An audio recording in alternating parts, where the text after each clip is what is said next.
พี่น้องจ๋ามาจ้ะต้มหมี่ไวๆรสต้มยำค่ะมาเด้อค่ะเด้อกินแซ่บๆนะแม่ติ๋วค่ะอืม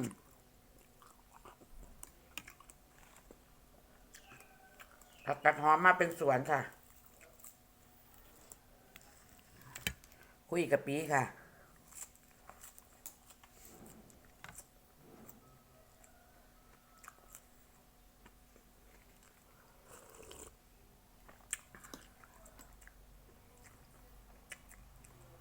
ใส่ทั้งผักสดผักต้มกะหล่ำค่ะกะหล่ำ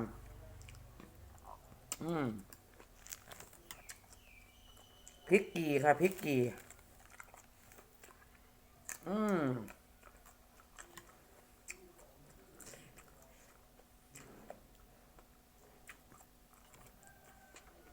อ่ำๆจ้ะ